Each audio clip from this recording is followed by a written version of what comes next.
ಹವ್ಯಕರ ಕಾರ್ಯಕ್ರಮ ಬಲು ವಿಶಿಷ್ಟ ಯಾವಾಗಲೂ ಹೌದು. ಇಲ್ಲೂ ನಾನು ಲಿಸ್ಟ್ ನೋಡ್ತಾ ಇದ್ದೀನಿ, ಅರಮನೆ ಮೈದಾನದಲ್ಲಿ ಏನೇನು ಆಗಿದೆ ಅಂತ. ಹೊರಗಡೆ ಇಟ್ಟಿರುವ ಕಾರ್ನಿಂದ ಹಿಡಿದು ವೇದಿಕೆಯ ಮೇಲೆ ಏಕಕಾಲಕ್ಕೆ 80 ಜನರಿಗೆ ಸನ್ಮಾನ ಮಾಡುವುದರವರೆಗೆ ಅದು ಈ ಸಮುದಾಯ ಮಾತ್ರ ಆಲೋಚನೆ ಮಾಡಬಹುದಾಗಿರುವಂಥ ಒಂದು ವಿಶಿಷ್ಟವಾದ ಸಂಗತಿ. ಇದಕ್ಕೆ ಕಾರಣೀಕರ್ತರಾಗಿರುವಂಥ ಎಲ್ಲರಿಗೂ ನಾನು ವಿಶೇಷವಾದ ಅಭಿನಂದನೆಗಳನ್ನು ಸಮರ್ಪಿಸ್ತೇನೆ. ಎಲ್ಲಕ್ಕಿಂತ ಹೆಚ್ಚು ಕೃಷಿಕರ ಸನ್ಮಾನ ಅತ್ಯಂತ ಗೌರವಯುತವಾಗಿ ನಡೆಸ್ತಾ ಇರೋದು ಭಾಳ ಖುಷಿ ಕೊಡುವಂಥದ್ದು. ಕೃಷಿಕರನ್ನು ಒಂಥರ ಅನುಕಂಪದ ದಿಕ್ಕಿನಲ್ಲಿ ನೋಡುವಂಥ ವಾತಾವರಣ ಸೃಷ್ಟಿಯಾಗಿದೆ. ಅಯ್ಯೋ ಕೃಷಿ ಮಾಡ್ತೀಯಾ ಪಾಪ ಅಂತ ಹಾಗೊಂದು ಶುರುವಾಗಿದೆ. ಅದು ಯಾವಾಗಲಿಂದ ಶುರುವಾಯಿತು ಅಂತ ಹೇಳುವಂಥ ಪ್ರಯತ್ನ ನಾನು ಮಾಡ್ತೀನಿ. ಆದರೆ ಎಲ್ಲಿವರೆಗೂ ಈ ಪರಂಪರೆ ಬಂದಿದೆ ಅಂತಂದರೆ, ನಾನು ಕಳೆದ ಕೆಲವು ವರ್ಷಗಳ ಹಿಂದೆ, ಭಾಳ ಹಿಂದೆ ಏನೂ ಅಲ್ಲ, ಒಂದು 6-7 ವರ್ಷಗಳಾದರೂ ಆಗಿರ್ಬೋದು, ಶಿವಮೊಗ್ಗದ ಕೃಷಿ ಕಾಲೇಜಿನ ಒಂದು ಕಾರ್ಯಕ್ರಮಕ್ಕೆ ಹೋಗಿದ್ದಾಗ ಶಿವಮೊಗ್ಗದಲ್ಲಿ ಅವರು ಕೃಷಿಕರ ಮೇಲೆ ಒಂದು ಹಾಡಿಗೆ ವಿಡಿಯೋ ಪ್ರೆಸೆಂಟ್ ಮಾಡಿದರು. ಎಲ್ಲೆಲ್ಲಿ ರೈತ ರೈತ ರೈತ ಅಂತ ಬರುತ್ತೋ ಅಲ್ಲಿ ಒಂದೇ ಚಿತ್ರ ಪದೇ ಪದೇ ಬರ್ತಿತ್ತು. ಏನು ಚಿತ್ರ ಗೊತ್ತಾ? ಬರಡಾಗೋಗಿರೋ ಭೂಮಿ, ಮಳೆ ಇಲ್ಲದ ಆಕಾಶ, ತಲೆ ಮೇಲೆ ಕೈ ಹೊತ್ಕೊಂಡು ಕೂತಿರೋಂಥ ರೈತ. ಯಾರು? ಕೃಷಿ ಕಾಲೇಜಿನವರು.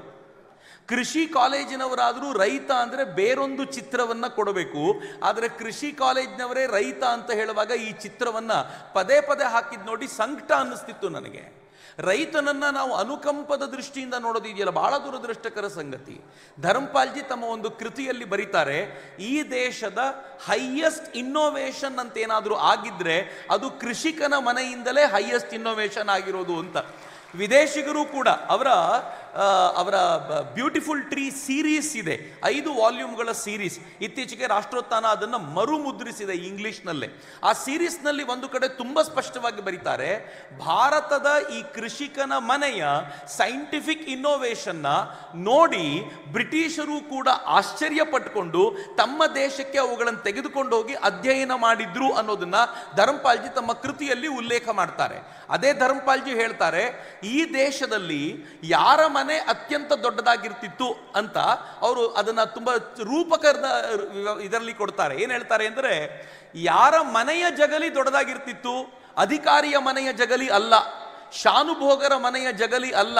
ಅವ್ರು ಹೇಳ್ತಾರೆ, ಕೃಷಿಕನ ಮನೆಯ ಜಗಲಿಯೇ ಎಲ್ಲರ ಮನೆಗಳಿಗಿಂತಲೂ ದೊಡ್ಡದಾಗಿರ್ತಿತ್ತು, ಅಷ್ಟು ಶ್ರೀಮಂತ ಕೃಷಿಕನಿರ್ತಿದ್ದ ಅಂತ. ನಿಮ್ಗೆ ಆಶ್ಚರ್ಯ ಅನ್ಸುತ್ತೆ, ಇಡೀ ದೇಶವನ್ನ ಮುನ್ನಡೆಸ್ತಾ ಇದ್ದಿದ್ದು ಯಾರು ಅಂತಂದ್ರೆ ಕೃಷಿಕ. ಅವನು ತಾನು ಬೆಳೆಯನ್ನ ಬೆಳೆದು ಆ ತೆರಿಗೆಯನ್ನ ಕಟ್ಟಿದ ನಂತರವೇ ರಾಜ ಕೂಡ ಆ ರಾಜ್ಯವನ್ನ ಚೆನ್ನಾಗಿ ಸಂಭಾಳಿಸ್ಲಿಕ್ಕೆ ಸಾಧ್ಯವಾಗ್ತಿತ್ತು. ಎಲ್ಲಿವರೆಗೂ ಅಂದ್ರೆ, ಯಾವುದಾದ್ರೂ ದೇವಸ್ಥಾನಕ್ಕೆ ಹೋದರೆ ರಾಜ ಆ ದೇವಸ್ಥಾನಕ್ಕೆ ನಮಸ್ಕಾರ ಮಾಡಿದ ನಂತರ ಇದನ್ನು ಸುತ್ತಲೂ ಇರುವಂತ 5 ಎಕರೆ ಜಾಗವನ್ನ ಉಂಬಳಿಯಾಗಿ ಕೊಡ್ತೀನಿ, 10 ಎಕರೆ ಜಾಗವನ್ನ ಉಂಬಳಿಯಾಗಿ ಕೊಡ್ತೀನಿ. ಯಾಕೆ ಅಂದ್ರೆ ಇಡೀ ದೇವಸ್ಥಾನದ ನಿರ್ವಹಣೆ ಮಾಡಲಿಕ್ಕೆ ಈ ಜಮೀನು ಸಾಕಾಗುತ್ತೆ ಎನ್ನುವ ದೃಷ್ಟಿಯಿಂದ ಕೃಷಿಗೆ ಎತ್ತರದ ಸ್ಥಾನ ಕೊಟ್ಟಿದ್ದವರು ನಾವು. ಭಾರತೀಯ ಪರಂಪರೆ ಕೃಷಿಗೆ ಹತ್ತಿರವಾದ್ದು. ಬಹುಶಃ ಇಲ್ಲಿ ಕೂತಿರುವ ಯಾರು ಕೃಷಿಕರಲ್ವೋ ಅವರು ಇಲ್ಲ ಅಂತ ಹೇಳಲಿಕ್ಕಿಲ್ಲ. ಆಯ್ತು, ಇನ್ನೊಂದು 2 ದಿನದಲ್ಲಿ ನಾವೆಲ್ಲರೂ ಹೊಸ ವರ್ಷ ಅಂತ ಆಚರಣೆ ಮಾಡ್ತೀವಿ, ಜನವರಿ 1ಕ್ಕೆ. ಹೊಸ ವರ್ಷ ಏನು ಅಂತಂದ್ರೆ ಕ್ಯಾಲೆಂಡರ್ ಮಾತ್ರ ಬದಲಾಗದಟ್ಟೆ. ನೀವು ಪ್ರಕೃತಿಯನ್ನು ನೋಡಿದ್ರೆ ಯಾವ ಬದಲಾವಣೆಯೂ ಇಲ್ಲ. ನಿನ್ನೆ ಏನಿತ್ತೋ, ಕಳೆದ ವಾರ ಏನಿತ್ತೋ, ಹಿಂದಿನ ತಿಂಗಳು ಏನಿತ್ತೋ ಅದೇ ಕಂಟಿನ್ಯೂ ಆಗುತ್ತೆ. ಆದರೆ ನೀವು ಯುಗಾದಿಗೆ ಬನ್ನಿ, ಇಡೀ ಪ್ರಕೃತಿ ಹೊಸತನದಿಂದ ನಳನಳಿಸ್ತಾ ಹೇಳುತ್ತೆ ಇದು ಹೊಸ ವರ್ಷ ಅಂತ. ಹೊಸ ವರ್ಷ ಅದು ಕೃಷಿಕನಿಗೆ ಹರ್ಷ ತರುವಂಥದ್ದು. ಹೀಗಾಗಿ ಭಾರತದಲ್ಲಿ ಹೊಸ ವರ್ಷ ಜನವರಿ 1 ಅಲ್ಲ, ಅದು ಯುಗಾದಿಯ ದಿನ ಹೊಸ ವರ್ಷ ಅಂತ. ಯುಗಾದಿಯ ಹಬ್ಬ ಕೃಷಿಕನಿಗೆ ಸಂಬಂಧಪಟ್ಟಿದ್ದು. ಸಂಕ್ರಾಂತಿ ಯಾರಿಗೆ ಸಂಬಂಧಪಟ್ಟ ಹಬ್ಬ ನನಗೆ ನಿಮಗೆ ಎಷ್ಟೋ ಗೊತ್ತಿಲ್ಲ, ಆದರೆ ಕೃಷಿಕನಿಗೆ ರಾಶಿಯನ್ನ ಹಾಕಿ ಸಂಭ್ರಮಿಸುವಂತ ಹಬ್ಬ. ಅವನು ತನ್ನ ದನಗಳನ್ನ ತೊಳೆದು ಅದನ್ನ ಸಿಂಗರಿಸಿ ಕರ್ಕೊಂಡು ಹೋಗುವಂತ ಹಬ್ಬ. ಎಷ್ಟರ ಮಟ್ಟಿಗೆ ಸಂಬಂಧ ಇದೆ? ನೀವು ಈ ದೇಶದಲ್ಲಿ ಜಾತ್ರೆಗಳನ್ನ ನೋಡಿ, ಯಾರಿಗೋಸ್ಕರ ಜಾತ್ರೆ? ನನಗೆ ಮತ್ತು ನಿಮಗೆ ಅಲ್ಲ. ಆದರೆ ಯಾರಿಗೋಸ್ಕರ ಅಂತಂದ್ರೆ, ತಾನು ಬೆಳೆದಿರುವಂಥ ವಸ್ತುಗಳನ್ನ ಒಂದು ಮಾರುಕಟ್ಟೆಯಲ್ಲಿ ಮಾರಾಟ ಮಾಡಲಿಕ್ಕೆ ಒಂದಷ್ಟು ಜನರಿಗೆ ಉಪಯೋಗ ಆದರೆ, ಕೃಷಿಕ ತನ್ನ ನಿರಂತರವಾದ ಕೃಷಿ ಕಾರ್ಯದಿಂದ ತನಗೊಂದು ಎಂಟರ್ಟೈನ್ಮೆಂಟಿಗೋಸ್ಕರ ರೂಪಿಸಿಕೊಂಡಿರೋದು ಜಾತ್ರೆ. ಎಲ್ಲವೂ ಅವನ ಸೆಂಟರ್ಡೇ. ಇಡೀ ಭಾರತವೇ ಕೃಷಿಕನ ಕೇಂದ್ರಿತವಾಗಿರುವಂಥ ಭಾರತ. ಇತ್ತೀಚೆಗೆ ಸಾಫ್ಟ್ವೇರ್ ಇಂಜಿನಿಯರ್ ಕೇಂದ್ರಿತ ಭಾರತ ಸೃಷ್ಟಿಯಾಗಿರೋದು. ಈಗ ಕೇಳಿ ನೋಡಿ, ಯಾರು ಹೈಯೆಸ್ಟ್ ಟ್ಯಾಕ್ಸ್ ಕಟ್ತಾರೆ ಬೆಂಗಳೂರಿನಲ್ಲಿ ಅಂತಂದರೆ ಎಲ್ಲ ಸಾಫ್ಟ್ವೇರ್ ಕಂಪನಿಯವರು ಅಂತ ನಾವು ತಕ್ಷಣಕ್ಕೆ ಹೇಳ್ಬಿಡ್ತೀವಿ ನಿಜ. ಆದರೆ ಆ ಸಾಫ್ಟ್ವೇರ್ ಕಂಪನಿಯವನು ಕೂಡ ಅವನು ಚೆನ್ನಾಗಿ ಬದುಕು ನಡೆಸಬೇಕು, ಬದುಕಿರಬೇಕು ಅಂತಂದರೆ ಅವನಿಗೆ ಯಾರು ಕೇಂದ್ರವಾಗಿದ್ದಾನೆ ಅಂತಂದರೆ ಕೃಷಿಕನೇ ಕೇಂದ್ರವಾಗಿದ್ದಾನೆ ಅಂತ. ದುರದೃಷ್ಟ ಇದನ್ನು ಮರ್ತೋದ್ವಿ ಅಂತ. ನಾನು ಬಹುಶಃ 4-5ನೇ ಕ್ಲಾಸ್ನಲ್ಲಿರುವಾಗ ನನ್ನ ಜೊತೆಯಲ್ಲಿ ಯಾರು ಓದಿರ್ತಾರೋ ಅವ್ರಿಗೆ ಗೊತ್ತು, ನನ್ನ ಕಾಲಘಟ್ಟದಲ್ಲಿ ಇವನೇ ನೋಡು ಅನ್ನದಾತ ಹೊಲದಿ ದುಡಿದೆ ದುಡಿವನು ನಾಡ ಜನರು ಬೆಳೆಯಲೆಂದು ದವಸ ಧಾನ್ಯ ಬೆಳೆವನು ಅಂತ ಬಹಳ ಪ್ರೀತಿಯಿಂದಿದ್ದಂಥ ಕವನಗಳನ್ನು ಓದಿ ಬೆಳೆದವರು ನಾವು. ಆದರೆ ಇವತ್ತಿನ ದಿನಗಳಲ್ಲಿ ರೈತ ಅಂದ ತಕ್ಷಣ ಒಂದು ಬೇರೆ ಥರದ ಚಿತ್ರಣವನ್ನು ಕೊಡುವಂಥ ಪ್ರಯತ್ನ ಮಾಡ್ತಾರೆ. ಥ್ಯಾಂಕ್ ಗಾಡ್ ಅದನ್ನು ತುಂಬ ದೊಡ್ಡ ಪ್ರಮಾಣದಲ್ಲಿ ಬದಲು ಮಾಡಿದ್ಯಾರು ಅಂತಂದರೆ ಪಂಜಾಬಿನ ಕೃಷಿಕರು. 2 ವರ್ಷಗಳ ಕಾಲ ಬೀದಿಯಲ್ಲಿ ಕೆಲಸ ಮಾಡದೆ ಕೂತಿದ್ರಲ್ಲ ಆ ಪುಣ್ಯಾತ್ಮರು, ಅದು ಎಂಥ ರೈತರೋ ದೇವರೇ ಬಲ್ಲ. 2 ವರ್ಷ ತಮ್ಮ ತೋಟಗಳಿಗೆ ಗದ್ದೆಗಳಿಗೆ ಹೋಗದೆ ರಸ್ತೆಯಲ್ಲೇ ಕೂತು ಪ್ರತಿಭಟನೆ ಮಾಡುವಷ್ಟು ಶ್ರೀಮಂತಿಕೆ ಇದೆ ರೈತರಿಗೆ ಅಂತ ತೋರಿಸಿಕೊಟ್ಟಿದ್ದು ಪಂಜಾಬಿನ ರೈತರು ಅಂತ ನನಗೆ ಅನೇಕ ಬಾರಿ ಅನ್ಸುತ್ತೆ. ಇನ್ನು ಮುಂದೆ ಆದರೂ ಕೃಷಿಕ ಅಂದರೆ ಬೇರೆ ದಿಕ್ಕಿನಲ್ಲಿ ಯೋಚನೆ ಮಾಡಬೇಕು ಅಂತ ಬಹಳ ಬಾರಿ ಅನ್ಸುತ್ತೆ. ನಾನು ಹೇಗೆ ಕೃಷಿಗೆ ಸಂಬಂಧಪಟ್ಟವನು ಅಂತಂದ್ರೆ, ನನ್ನ ತಾತ ದೇವಳಮಕ್ಕಿಯವರು, ಕಾರವಾರದ ಹತ್ರ ಒಂದು ಪುಟ್ಟ ಹಳ್ಳಿ. ನನ್ನ ತಾತ ದೊಡ್ಡ ಜಮೀನ್ದಾರರು. ಆ ಜಮೀನ್ದಾರ ಹೇಗೆ ಅಂತಂದ್ರೆ, ಕೃಷಿಕನ ವೈಶಿಷ್ಟ್ಯವೇ ಅದು, ಇಡೀ ಊರು ಅವನ ಮೇಲೆ ನಿರ್ಭರವಾಗಿರುತ್ತೆ. ಕೊನೆಗೆ ಊರಿಗೆ ಕ್ಷಾಮ ಬಂತು, ಒಂದಿಡೀ ವರ್ಷ ಮಳೆ ಬರಲಿಲ್ಲ, 2ನೇ ವರ್ಷವೂ ಮಳೆ ಬರುವ ಲಕ್ಷಣ ಇಲ್ಲ ಅಂತಂದ್ರೆ ಎಲ್ಲರ ಕಣ್ಣು ಕೃಷಿಕನ ಕಡೆ ತಿರುಗುತ್ತೆ. ನಿನ್ನ ಮನೆಯಲ್ಲಿ ಧಾನ್ಯ ಇದೆ ಅಂತ ನಮ್ಗೆ ಗ್ಯಾರಂಟಿ ಇದೆ, ಸ್ವಲ್ಪ ಆದರೂ ಕೊಡು ನಮಗೆ ಅಂತ ಯಾರ ಮುಂದೆ ಕೇಳಲಿಕ್ಕೆ ಸಾಲು ಅಂತಂದ್ರೆ ಒಬ್ಬ ರೈತನ ಮುಂದೆ ಕೇಳಲಿಕ್ಕೆ ಸಾಲು ಅಂತ ಈ ದೇಶದ ವೈಶಿಷ್ಟ್ಯ ಅದು. ಆದರೆ ಆ ರೈತ ಹೇಗಿದ್ದ ಗೊತ್ತಾ? ನನ್ನ ತಾತ ಹೇಗಿದ್ರು ಅಂತಂದ್ರೆ, ಅಕ್ಕಿ ಬೆಳ್ಕೊಳ್ತಿದ್ರು, ಮನೆಗೆ ಅಕ್ಕಿ ಬೇಕಾಗಿರೋಷ್ಟು ಮಾರ್ಲಿಕ್ಕೆ ಸಿಗುವಷ್ಟು ಅಕ್ಕಿ ಅವರ ಹತ್ರ ಇರ್ತಿತ್ತು. ಅಕ್ಕಿಯ ಜೊತೆಗೆ ಅವರು ತಮ್ಮದ್ದೇ ಸಣ್ಣದೊಂದು ತೋಟ, ಅಡುಗೆ ಮನೆಯ ಹೊರಗಡೆ ತೋಟ, ನಂಗೆ ಗೊತ್ತಿಲ್ಲ ಕಾರವಾರದಲ್ಲಿ ಅದಕ್ಕೆ ಯಾಕೆ ಫೋರ್ಸ್ ಅಂತ ಕರೀತಾರೋ ಅಂತ ಗೊತ್ತಿಲ್ಲ, ಫೋರ್ಸ್ ಅಂತ ಕರಿತಿದ್ರು. ಅದರಲ್ಲಿ ಎಲ್ಲ ತರಕಾರಿಗಳು ಸಿಗ್ತಿದ್ವು. ಆ ತರಕಾರಿನ ತಗೊಂಡು ಬಂದು ಅಲ್ಲೇ ಅಡುಗೆ ಮಾಡುವಷ್ಟರ ಮಟ್ಟಿಗೆ ಫ್ರೆಶ್ ಆಗಿರುವಂಥ ತರಕಾರಿಗಳು ಇರ್ತಿದ್ವು. ಅವನು ಮಾವಿನ ಮರಗಳನ್ನು ನೆಟ್ಟಿದ್ದ. ಯಾಕೆ ಅಂತ ಕೇಳಿದರೆ, ರಜೆಗೆ ನನ್ನ ಮೊಮ್ಮಕ್ಕಳು ಬರ್ತಾರಲ್ಲ ಅವ್ರು ತಿನ್ಲಿಕ್ಕೆ ಇರಲಿ ಅಂತ. ಎಲ್ಲವನ್ನೂ ಮಾರಾಟಕ್ಕೆ ಅಂತಲ್ಲ, ನನ್ನ ಮೊಮ್ಮಕ್ಕಳಿಗೆ ಏನಾದರೂ ಬೇಕು ಮತ್ತು ನನ್ನ ತೋಟದ್ದೇ ಆಗಿರಬೇಕು ಅಂತ ಬಯಕೆ ಇತ್ತು ಅವನಿಗೆ. ಅವನು ಗೇರು ಬೀಜಗಳನ್ನು ನೆಟ್ಟಿದ್ದ. ಅದು ಮೊಮ್ಮಕ್ಕಳಿಗಲ್ಲ, ಅದು ಈ ಮೊಮ್ಮಕ್ಕಳಿಗೆ ಊರಿಗೆ ಹೋಗಬೇಕಾದ್ರೆ ನಾನು ಏನಾದರೂ ಮಾಡಿಸಿ ಕೊಡಬೇಕಲ್ಲ, ಅದಕ್ಕೆ ಗೇರು ಬೀಜ ಮಾರಾಟ ಮಾಡಿದರೆ ದುಡ್ಡು ಸಿಗುತ್ತೆ ಅಂತ ಗೇರು ಬೀಜ ನೆಟ್ಟಿದ್ದ. ಅವನ ತೋಟದಲ್ಲಿ ನುಗ್ಗೆಕಾಯಿಯ ಮರ ಇತ್ತು. ಆ ನುಗ್ಗೆಕಾಯಿ ಪುಣ್ಯಾತ್ಮ ಯಾವಾಗ ನೋಡಿದ್ರೂ ನುಗ್ಗೆಕಾಯಿ ಬಿಡ್ತಿತ್ತು. ಅವನ ಮನೆಯ ಎಂಟ್ರೆನ್ಸ್ ಅಲ್ಲಿ ಒಂದು ಪುಟ್ಟ ಹೋಟೆಲು, ಎಲ್ಲ ಹೋಟೆಲ್ಗಳು ನಿಲ್ತಿದ್ವು. ರಜಕ್ಕೆ ನಾವು ಹೋದ್ರೆ ಏನ್ ಮಾಡಬೇಕಿತ್ತು ಗೊತ್ತೇನು? ಆ ನುಗ್ಗೆಕಾಯಿಯ ಕಟ್ಟು ಕಟ್ಟಿ ರಸ್ತೆಯಲ್ಲಿ ನಿಲ್ಬೇಕಿತ್ತು. ಅದನ್ನು ಕೊಂಡ್ಕೊಳ್ಳೋರು ಅದನ್ನು ಎಲ್ಲ ಮಾರಾಟ ಮಾಡಿ ಬಂದರೆ ಅವನು ಬಹಳ ಖುಷಿ ಪಡ್ತಿದ್ದ. 5 ರೂಪಾಯಿ ನಿನಗೆ ಅಂತ ಕೊಡ್ತಿದ್ದ. 5 ರೂಪಾಯಿ ಅಂತ ಕೊಟ್ಟಿದ್ದನ್ನ ವಾಪಸ್ ತಗೊಂಡು ಏನು ಹೇಳ್ತಿದ್ದ ಗೊತ್ತಾ? ಈಗ ಕೊಡೋದಿಲ್ಲ, ಹುಂಡಿಯಲ್ಲಿ ಹಾಕಿಟ್ಟಿರ್ತೀನಿ, ನೀನು ಊರಿಗೆ ಹೋಗಬೇಕಾದ್ರೆ ಪಾಕೆಟ್ ಮನಿ ಕೊಡ್ತೀನಿ ಅಂತ. ಏನು ಚೆನ್ನಾಗಿತ್ತು ಬದುಕು. ಆ ಕೃಷಿಕ ತನ್ನ ಬದುಕನ್ನು ಎಷ್ಟು ಸುಂದರವಾಗಿ ರೂಪಿಸಿಟ್ಟಿದ್ದ ಅಂತಂದ್ರೆ ಅದರಲ್ಲೊಂದು ಆನಂದವನ್ನು ತುಂಬುವಂಥ ಪ್ರಯತ್ನ ಇತ್ತು. ಆದರೆ ದುರದೃಷ್ಟಕರ ಸಂಗತಿ ಏನು ಅಂತಂದ್ರೆ, ಕಾಲಕ್ರಮದಲ್ಲಿ ಹಂತ ಹಂತವಾಗಿ ಅದನ್ನು ಒಡೆಯುವಂಥ, ಆ ಕೃಷಿಕನ ಬದುಕನ್ನು ವಿಚ್ಛಿದ್ರಗೊಳಿಸುವಂಥ ಪ್ರಯತ್ನ ನಡೀತು ಅಂತ. ನಮ್ಮ ಕೃಷಿ ಹೇಗಿತ್ತು ಅಂತಂದ್ರೆ, ಇಂಡಸ್ಟ್ರಿ ಕೃಷಿಗೆ ಹೊಂದಿಕೊಂಡಿತ್ತು. ನಮ್ಮ ಕೃಷಿಯಲ್ಲಿ ಈ ಲೈವ್ ಸ್ಟಾಕ್ ಅಂತ ಇವತ್ತು ನಾವೇನು ಸೆಪರೇಟ್ ಮಾಡಿಬಿಟ್ಟಿದ್ದೀವಲ್ಲ, ಪಶು ಸಂಗೋಪನಾ ಇಲಾಖೆಯ ಮಂತ್ರಿಗಳೇ ಬೇರೆ, ಕೃಷಿ ಇಲಾಖೆಯ ಮಂತ್ರಿಗಳೇ ಬೇರೆ. ಆದರೆ ಕೃಷಿ ಇಲಾಖೆ ಮತ್ತು ಪಶು ಸಂಗೋಪನಾ ಇಲಾಖೆ ಜೊತೆಯಲ್ಲೇ ಇರುವಂಥದ್ದು. ಈ ದೇಶ ಹಾಗಿಟ್ಕೊಂಡಿತ್ತು. ಆದರೆ ಕಾಲಕ್ರಮದಲ್ಲಿ ಅದನ್ನು ಸೆಪರೇಟ್ ಮಾಡಿದ್ರು. ಬ್ರಿಟಿಷರ ಕಾಲದಲ್ಲಿ ಅದನ್ನು ಸೆಪರೇಟ್ ಮಾಡಿ ಅದಕ್ಕೆ ಬೇರೆ ಕಾನೂನುಗಳಂತಂದ್ರು, ಇದಕ್ಕೆ ಬೇರೆ ಕಾನೂನುಗಳಂತಂದ್ರು. ಪರಿಣಾಮ ರೈತನಾಗಿರೋನು ತಾನು ಪಶು ಸಾಗಾಣಿಕೆ ಮಾಡ್ತಾನೆ ಅನ್ನೋದು ಕೂಡ ಯೋಚನೆ ಮಾಡೋದಕ್ಕೂ ಕಷ್ಟವಾಗುವಂಥ ಸ್ಥಿತಿ ತಂದಿಟ್ರು ಅಂತ. ಆಕ್ರಮಣಗಳ ಮೇಲೆ ಆಕ್ರಮಣ ಆದ ನಂತರ ಎಲ್ಲರ ಕಣ್ಣು ಬಿದ್ದಿದ್ದು ಕೃಷಿಕನ ಮೇಲೆ. ಮಿತ್ರ, ನಿಮ್ಗೆ ಗೊತ್ತಿರಲಿ, ಈ ದೇಶ ಚಿನ್ನದ ಹಕ್ಕಿ ಅಂತ ಕರೆಯಲ್ಪಡ್ತಿತ್ತಲ್ಲ, ಅದು ನನ್ನಿಂದಾಗಿ, ನಿಮ್ಮಿಂದಾಗಿ, ಸಾಫ್ಟ್ವೇರ್ ಇಂಜಿನಿಯರ್ಗಳಿಂದಾಗಿ ಅಲ್ಲ. ಈ ದೇಶ ಚಿನ್ನದ ಹಕ್ಕಿ ಅಂತ ಯಾಕೆ ಕರೆಸ್ಕೊಳ್ಳಲ್ಪಡ್ತಿತ್ತು ಅಂತಂದ್ರೆ, ಈ ದೇಶದ ಜನಕ್ಕೆ ಸಾಕಾಗುವಷ್ಟು ಅನ್ನವನ್ನು ಬೆಳೆದು ಜಗತ್ತಿನ ಜನರಿಗೂ ಅನ್ನವನ್ನು ಕೊಡುವ ಸಾಮರ್ಥ್ಯವನ್ನು ಕೊಟ್ಟಿದ್ರಲ್ಲ, ಆ ಕೃಷಿಕರ ಕಾರಣಕ್ಕೋಸ್ಕರ ಈ ನಾಡನ್ನ ಚಿನ್ನದ ಹಕ್ಕಿ ಅಂತ ಕರೀತಿದ್ರು. ನಾವು ಬೆಳೆದ ಸಾಂಬಾರು ಬೆಳೆಗಳಿಗೆ ಜಗತ್ತಿನ ಜನ ಧಾವಿಸಿ ಬಂದರೆ ಹೊರತು ಬೇರೆ ಯಾವುದೇ ವಸ್ತುಗಳಿಗಲ್ಲ ಅನ್ನೋದನ್ನು ದಯಮಾಡಿ ನೆನ್ಪಿಟ್ಕೊಳ್ಳಿ ಅಂತ. ಇದು ಭಾರತದಲ್ಲಿ ಕೃಷಿಕನಿಗಿದ್ದ ಔನ್ನತ್ಯ. ಆದರೆ ಯಾವಾಗಲಿಂದ ಆಕ್ರಮಣಗಳು ಶುರುವಾದವು ಅವ್ರ ಕಣ್ಣೆಲ್ಲ ಕೃಷಿಕನ ಮೇಲೆ ಬಿತ್ತು. ಕೃಷಿಕನ ಮೇಲೆ ಕಣ್ಣು ಹೇಗೆ ಬಿತ್ತು ಅಂತಂದರೆ ನಿಮಗಿನ್ನೂ ಆಶ್ಚರ್ಯ ಅನ್ಸುತ್ತೆ ಹೇಳಿದರೆ, ಈ ಮೊಘಲರ ಆಳ್ವಿಕೆಯ ಕಾಲಕ್ಕೆ ಒಂದು ಕಾನೂನಿತ್ತು, ಈ ದೇಶದ ಕೃಷಿಕನ ಮೇಲೆ 50% ಟ್ಯಾಕ್ಸ್ ಹಾಕಬಹುದು ಅಂತ. ಯಾಕೆ 50% ಟ್ಯಾಕ್ಸ್ ಹಾಕಬಹುದು ಅಂತ ಅಂದರೆ, ಒಬ್ಬ ಹಿಂದೂ ರಾಜನ ಕಾಲದಲ್ಲಿ ಹೇಳಲಾಗಿತ್ತು, ಅತ್ಯಂತ ಕ್ರಿಟಿಕಲ್ ಟೈಮ್ ಬಂದರೆ ಈ ದೇಶದಲ್ಲಿ 50% ಟ್ಯಾಕ್ಸ್ ಹಾಕಬಹುದು ಅಂತ. ಕ್ರಿಟಿಕಲ್ ಟೈಮ್ನಲ್ಲಿ ಅದನ್ನು ಹಿಡ್ಕೊಂಡು ಅವ್ರು ಹೇಳಿದ್ರು ರೈತರು ಬೆಳೆದ 50% ಕೊಡಬೇಕು ಅಂತ. ಆನಂತರ ಬ್ರಿಟಿಷರು ಏನು ಬಂದ್ರು, ಅವ್ರು ಇನ್ನೂ ರೈತರ ವ್ಯವಸ್ಥೆಯನ್ನ ಎಷ್ಟರ ಮಟ್ಟಿಗೆ ಹಾಳು ಮಾಡಿದ್ರು ಅಂತಂದ್ರೆ, ಆ ಪರಿಸ್ಥಿತಿಯಲ್ಲಿ ಈ ದೇಶದ ರೈತ ತನ್ನಂತಾನು ಉಳಿಸಿಕೊಳ್ಳೋದು ಕಷ್ಟವಾಗುವಂತ ಸ್ಥಿತಿ ಬಂತು. ಆಮೇಲೆ ಈ ದೇಶದಲ್ಲಿ ರೈತನನ್ನ ಬಡ ರೈತ ಅಂತ ಕರೆಯೋಕೆ ಶುರು ಮಾಡಿದ್ರು. ಒಂದು ಕಾಲದಲ್ಲಿ ಇತ್ತಲ್ಲ ಬಡ ಬ್ರಾಹ್ಮಣ ಅಂತ ಕರೆಯೋದಿತ್ತಲ್ಲ, ಆ ಬಡ ಬ್ರಾಹ್ಮಣನ ಸ್ಥಿತಿ ಹೋಗಿ ಬಡ ರೈತ ಅನ್ನೋ ಸ್ಥಿತಿ ಬಂತು. ಎಲ್ಲಿವರೆಗೂ ಅಂದರೆ, ನಾನು ಚಿಕ್ಕವನಾಗಿರುವಾಗ ನನ್ನ ತಾತ ನನ್ನ ಅಜ್ಜಿ ಅವರುಗಳೆಲ್ಲ ಮಾತನಾಡುವಾಗ ಏನು ಹೇಳ್ತಿದ್ರು ಅಂತಂದ್ರೆ, ನಾವಂತೂ ರೈತರಾದ್ವಿ, ನೀವುಗಳು ಯಾರು ರೈತರಾಗೋದು ಬೇಡಪ್ಪ, ಓದಿ ಕೆಲಸ ಮಾಡಿದರೆ ಸಾಕು ಅಂತ. ಕೆಲಸ ಅಂದ್ರೆ ಏನು ಗೊತ್ತಾ? ಕೆಲಸ ಅಂದ್ರೆ ಕೂಲಿ ಅಂತ. ಯಾವ ರೈತ ತಾನು ಜಮೀನಿಗೆ ಒಡೆಯನಾಗಿದ್ನೋ, ಒಂದು 4 ಎಕರೆ ಜಮೀನಿದ್ರು ಹೆಂಡತಿ ಮಕ್ಕಳ ಸಂಸಾರವನ್ನ ಚಂದ ನಡೆಸ್ತೀನಿ ಎನ್ನುವ ಆನಂದದಲ್ಲಿರ್ತಿದ್ನೋ, ಅವನು ತನ್ನ ಮಕ್ಕಳಿಗೆ ಹೇಳ್ತಿದ್ದ, ನೀನು ಈ ಥರ ಒಡೆಯನಾಗಿರೋದು ಬೇಡಪ್ಪ, ಯಾರ್ದಾದ್ರೂ ಕಾಲಿನ ಕೆಳಗಡೆ ಕೆಲಸ ಮಾಡು ಅನ್ನುವಂಥ ಸ್ಥಿತಿಗೆ ಬಂತಲ್ಲ, ಅದು ಈ ಭಾರತದ ಕೃಷಿಯನ್ನ ನಾವು ತೆಗೆದುಕೊಂಡು ಹೋಗಿರುವಂಥ ರೀತಿ ಅಂತ. ನಂಗೆ ಇನ್ನೂ ಬೇಸರದ ಸಂಗತಿ ಏನು ಅಂತಂದ್ರೆ, ಬ್ರಿಟಿಷರು ಹೋದ್ರು, ಸ್ವಾತಂತ್ರ್ಯ ಬಂತು. ಸ್ವಾತಂತ್ರ್ಯ ಬಂದ 75 ವರ್ಷಗಳಲ್ಲಿ ಈ ದೇಶದಲ್ಲಿ ಕೃಷಿಯ ಫೇಸ್ ಅನ್ನು ಚೇಂಜ್ ಮಾಡ್ಲಿಕ್ಕಾಯ್ತಾ? ಈ ದೇಶದಲ್ಲಿ ಅಷ್ಟೇ ಅಲ್ಲ, ಇಡೀ ಜಗತ್ತಿನಲ್ಲೂ ಕೃಷಿ ಇವತ್ತು ನಡ್ಕೊಂಡು ಹೋಗ್ತಿರುವಂತ ಹಾದಿಯೇ ಬೇರೆ. ಇಲ್ಲಿ ಕೂತಿರೋ ಬಹಳ ಜನರಿಗೆ ಗೊತ್ತಿರಬೇಕು, ಮತ್ತು ಬಹಳ ಜನ ಸಾವಯವ ಕೃಷಿಕರೋ ಅಥವಾ ಪ್ರಾಕೃತಿಕ ಕೃಷಿಕರೋ ಆಗಿರಬೇಕು ಅಂತ ನನಗೆ ಅನ್ಸುತ್ತೆ. ಇಲ್ಲದೆ ಹೋದ್ರೆ ರತ್ನಗಳಾಗಲಿಕ್ಕೆ ಸಾಧ್ಯವೇ ಇಲ್ಲ. ಯಾವಾಗ ರತ್ನಗಳು ಅಂತಂದ್ರೆ, ಮೂಲ ಪದ್ಧತಿಗೆ ನಾವು ಮರಳಿ ಬಂದಾಗ ಮಾತ್ರ ರತ್ನಗಳು. ಆದರೆ ಈ ದೇಶದ ಕೃಷಿಯನ್ನ ಎಷ್ಟರ ಮಟ್ಟಿಗೆ ಹಾಳು ಮಾಡಲಾಯಿತು ಅಂತಂದ್ರೆ, ನೀವು ಯಾವಾಗಲಾದರೂ ಈ ಮಲ್ಟಿನ್ಯಾಷನಲ್ ಮಾನಿಟರ್ ಅನ್ನುವಂಥ ಒಂದು ವೆಬ್ಸೈಟಿಗೆ ಹೋಗ್ಬೇಕು.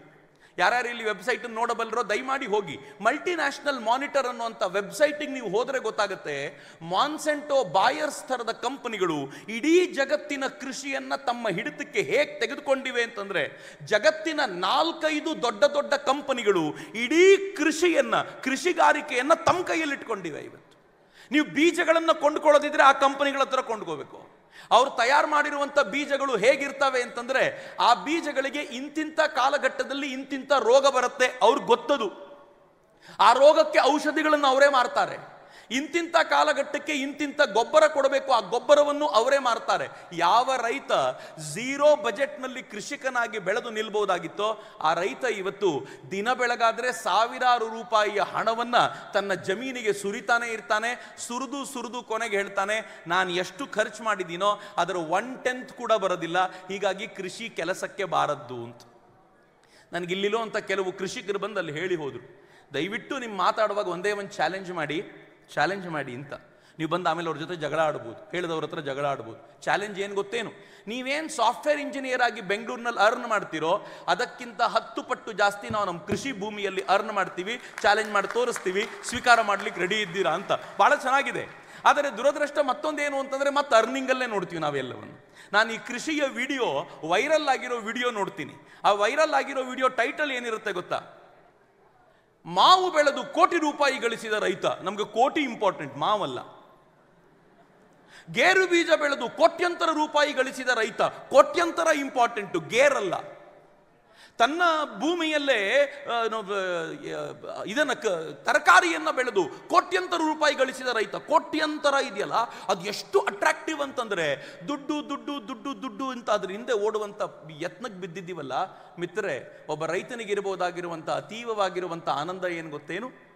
ನಾನು ನನ್ನ ಭೂಮಿಗೆ ಅತ್ಯಂತ ಹತ್ತಿರದಲ್ಲಿದ್ದೀನಿ ಅನ್ನುವಂಥ ಆನಂದ ಯಾರಿಗಾದರೂ ಇದ್ರೆ ಅದು ರೈತನಿಗೆ ಮಾತ್ರ ಇರಲಿಕ್ಕೆ ಸಾಧ್ಯ. ಬೆಂಗಳೂರಿನಲ್ಲಿ ದೊಡ್ಡ ಮನೆ ಕಟ್ಕೊಂಡವನಿಗೆ ಮಣ್ಣಿನ ಮೇಲೆ ಕಾಲಿಟ್ಟು ಗೊತ್ತಿಲ್ಲ ರೀ. ಬಿಲೀವ್ ಮೀ, ನೀವೆಲ್ಲರೂ ಗೊತ್ತಿದ್ದೀರಾ, ಅವ್ರು 5ನೇದೋ 6ನೇದೋ ಫ್ಲೋರ್ನಲ್ಲಿ ಇರ್ತಾರೆ, ಅವ್ರು ಕಾರಲ್ಲಿ ಬರ್ತಾರೆ, ಶೂ ಹಾಕ್ಕೊಂಡಿರ್ತಾರೆ, ಡೈರೆಕ್ಟಾಗಿ ಲಿಫ್ಟ್ನ ಎದುರಿಗೆ ನಿಲ್ತಾರೆ, ಲಿಫ್ಟ್ ಏರಿದ್ರೆ 6ನೇ ಫ್ಲೋರು, 6ನೇ ಫ್ಲೋರಿಂದ ಕೆಳಗೆ ಬರೋ ಪ್ರಮೇಯವೇ ಇಲ್ಲ, ವಾಕಿಂಗ್ ಬಂದ್ರು ಶೂ ಹಾಕ್ಕೊಂಡು ಬಂದಿರ್ತಾರೆ, ಶೂ ಹಾಕ್ಕೊಂಡು ಆಫೀಸಿಗೆ ಬರಬೇಕು ಅಂದ್ರೆ ಡೈರೆಕ್ಟ್ ಕಾರಿಗೆ ಹತ್ತುತ್ತಾರೆ, ಆಫೀಸ್ ಪೂರ್ತಿ ಕಾರ್ಪೆಟ್ಟು. 10 ವರ್ಷ ಮಣ್ಣನ್ನು ತುಳಿಯದ ಮಂದಿ ಇಲ್ಲಿದ್ದಾರೆ. ಆ ಮಣ್ಣನ್ನು ಮುಟ್ಲೇ ಇಲ್ಲ ಅವರು, ಆ ಮಣ್ಣನ್ನು ನೋಡ್ಲೇ ಇಲ್ಲ. ಯಾವ ಮಣ್ಣನ್ನು ಮುಟ್ಟಿಕೊಂಡೇ ದಿನ ಆರಂಭವಾಗುವಂತ ಕಾಲಘಟ್ಟ ಇತ್ತೋ ಅಂತ ಜಾಗದ ನಾವುಗಳು ಮಣ್ಣನ್ನ ತುಳಿಯದ ಸ್ಥಿತಿಯಲ್ಲಿದ್ದೀವಲ್ಲ, ಎಂತ ಅವಸ್ಥೆ. ಆದ್ರೆ ಆ ಕೃಷಿಕನನ್ನು ಕೇಳಿ, ಅವನು ಮಣ್ಣು ಮುಟ್ಟದ ದಿನ ಇಲ್ಲ ಅಂತ, ಅವನು ಮಣ್ಣಿಗೆ ನಮಸ್ಕಾರ ಮಾಡದ ದಿನ ಇಲ್ಲ ಅಂತ. ಯಾರಿಗಿದೆ ಈ ಭಾಗ್ಯ? ಯಾವತ್ತಾದ್ರೂ ಈ ಆನಂದವನ್ನು ಅನುಭವಿಸಿದ್ದೀವಾ? ನಮ್ಗೆ ಆನಂದ ಇಲ್ಲ. ಇನ್ನು ಎರಡನೇದು ಹೇಳ್ತೀನಿ, ಅವನ ಹೆಲ್ತ್ ಎಷ್ಟು ಚೆನ್ನಾಗಿರುತ್ತೆ ಅಂತಂದ್ರೆ, ನಾನು ಯಾಕೆ ಇಷ್ಟು ಧೈರ್ಯವಾಗಿ ಹೇಳ್ತೀನಿ ಗೊತ್ತಾ? ಕರೋನಾ ಬಂದಿದ್ದು ಯಾರಿಗೆ ಏನಾಯ್ತೋ ಗೊತ್ತಿಲ್ಲ, ನನಗೆ ಬಹಳ ಖುಷಿ ಆಯ್ತು. ಯಾಕೆ ಅಂತಂದ್ರೆ 2 ವರ್ಷಗಳ ಕಾಲ 100% ಕೃಷಿಕನಾಗ್ಬಿಟ್ಟೆ ನಾನು. ಸುಭಾಷ್ ಪಾಳೇಕರ್ ಏನೇನು ಮಾಡಿದ್ರು ಅಂತ ಓದ್ತಾ ಇದ್ದೆ.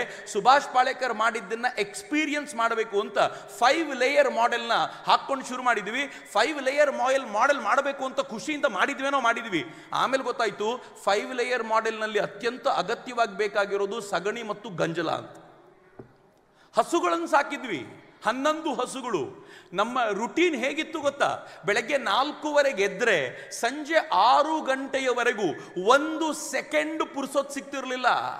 ಸಂಜೆ 7-7:15 ಕಣ್ಣು ಹೇಗೆ ಎಳಿತಿತ್ತು ಅಂತಂದ್ರೆ, ಒಂದು ಮಾತ್ರೆ ಇಲ್ಲದೆ ರಾತ್ರಿ 8 ಗಂಟೆಗೆ ಮಲಗುವಷ್ಟು ಸಾಮರ್ಥ್ಯ ಯಾರಿಗಾದ್ರೂ ಬರುತ್ತೆ ಅಂತಂದ್ರೆ ಅದು ಕೃಷಿಕನಿಗೆ ಮಾತ್ರ ಸಿಗುವಂಥದ್ದು.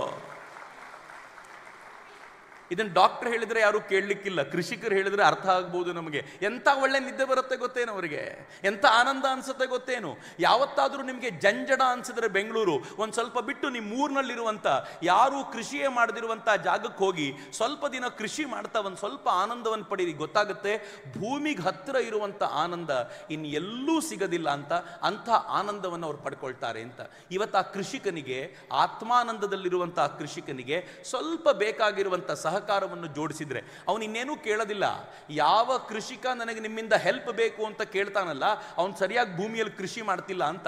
ಈ ಕೃಷಿಕರು ಯಾರು ಹೆಲ್ಪ್ ಕೇಳೋದಿಲ್ಲ. ಆದರೆ ನಾವು ಮಾಡ್ತಿರುವಂಥ ಈ ಕೃಷಿ ಕಾರ್ಯದ ಕುರಿತಂತೆ ಮನಸ್ಸಿನಲ್ಲೊಂದು ಪ್ರೀತಿಯ ಗೌರವವನ್ನು ಇಟ್ಕೊಳ್ಳಿ ಅನ್ನೋದಷ್ಟೇ ಅವರ ಪ್ರೀತಿ ಮತ್ತು ಉದ್ದೇಶ. ಇದಕ್ಕಿಂತ ಹೆಚ್ಚಿನದ್ದೇನೂ ಇಲ್ಲ. ಒಮ್ಮೆ ಆ ಗೌರವ ಮತ್ತು ಪ್ರೀತಿ ಮನಸ್ಸಿನಲ್ಲಿ ಹುಟ್ಕೊಳ್ತು ಅಂತಂದ್ರೆ ಈ ರಾಷ್ಟ್ರ ಅಂಥ ಕೃಷಿಕರಿಂದ, ಈ ರಾಷ್ಟ್ರ ತನಗೆ ಬೇಕಾಗಿರುವಷ್ಟು ಧಾನ್ಯ ಬೆಳೆಯನ್ನಲ್ಲದೆ ಜಗತ್ತಿಗೂ ಕೊಡಬಲ್ಲಷ್ಟು ಸಾಮರ್ಥ್ಯವನ್ನ ಮತ್ತೊಮ್ಮೆ ತೋರ್ಪಡಿಸುತ್ತೆ ಅನ್ನೋದರಲ್ಲಿ ಯಾವ ಅನುಮಾನವೂ ಇಲ್ಲ. ಮಿತ್ರ, ಇವತ್ತು ರಾಷ್ಟ್ರ ತುಂಬಾ ದೊಡ್ಡ ಕಂಟಕದ ಸ್ಥಿತಿಯಲ್ಲಿದೆ. ನಾನು ಬಹಳ ಎಚ್ಚರಿಕೆಯಿಂದ ಈ ಮಾತನ್ನು ಹೇಳ್ತಿದ್ದೀನಿ. ಪ್ರತಿಯೊಬ್ಬರು ಜಾಗೃತರಾಗಬೇಕು ಅಂತ ನಾನು ಬಯಸ್ತೀನಿ. ಯಾಕೆ ಕಂಟಕದ ಸ್ಥಿತಿಯಲ್ಲಿದೆ ಅಂತ ನಾನು ಹೇಳ್ತಿದ್ದೀನಿ ಅಂತಂದ್ರೆ, ಒಂದು ಕಡೆ ಬರ್ಬಾದ್ ಆಗೋಗಿರುವಂಥ ಪಾಕಿಸ್ತಾನ ಇದೆ, ಮತ್ತೊಂದು ಕಡೆ ಬರ್ಬಾದ್ ಆಗೋಗಿರುವಂಥ ಶ್ರೀಲಂಕಾಕ್ಕೆ IMF $2.5 ಬಿಲಿಯನ್ ಸಾಲ ಕೊಡ್ತು. $2.5 ಬಿಲಿಯನ್. ಭಾರತ ಎಷ್ಟು ಕೊಡ್ತು ಗೊತ್ತಾ? $4 ಬಿಲಿಯನ್ ಸಾಲ ಕೊಟ್ಟು, IMFಗಿಂತ ಜಾಸ್ತಿ ಕೊಟ್ಟು ಶ್ರೀಲಂಕಾನ ಉಳಿಸಿದ ಕೀರ್ತಿ ಭಾರತಕ್ಕೆ. ಆದರೆ ಪಾಕಿಸ್ತಾನ ಇನ್ನೂ ಬರ್ಬಾದಾಗಿದೆ. ಮೊನ್ನೆಯಷ್ಟೇ, ಕಳೆದ ಕೆಲವು ತಿಂಗಳ ಹಿಂದೆ ಬಾಂಗ್ಲಾದೇಶ ಜರ್ಜರಿತವಾಗಿ, ಇವತ್ತು ಬಾಂಗ್ಲಾದೇಶದ ಪರಿಸ್ಥಿತಿ ಹೇಳಲಿಕ್ಕಾಗೋದಿಲ್ಲ. ಯಾವ ಬಾಂಗ್ಲಾದೇಶ ನಾವು ಭಾರತದ ಮೇಲೆ ಯುದ್ಧ ಮಾಡಿ ಈಶಾನ್ಯ ರಾಜ್ಯವನ್ನು ಕಿತ್ಕೊಳ್ತೀನಿ ಅಂತ ಹೇಳ್ತಿತ್ತೋ, ಅದೇ ಬಾಂಗ್ಲಾದೇಶದ ಪ್ರಧಾನಮಂತ್ರಿ, ಇವತ್ತಿನ ಪ್ರಧಾನಮಂತ್ರಿ ಮೊಹಮ್ಮದ್ ಯೂನಿಸ್ ಏನ್ ಕೇಳ್ತಾನೆ ಗೊತ್ತಾ? ನಮ್ಗೆ ಅಕ್ಕಿ ತಿನ್ಲಿಕ್ಕಿಲ್ಲ, ದಯಮಾಡಿ ಸಬ್ಸಿಡೈಸ್ ರೇಟ್ರಲ್ಲಿ ಅಕ್ಕಿ ಕೊಡ್ತೀರಾ ಅಂತ ಗೋಗರಿಯುವ ಸ್ಥಿತಿಯಲ್ಲಿದ್ದಾನೆ. ಭಾರತ ಅಕ್ಕಿ ಕಳಿಸಿ ಕೊಡ್ತಾ ಇದೆ.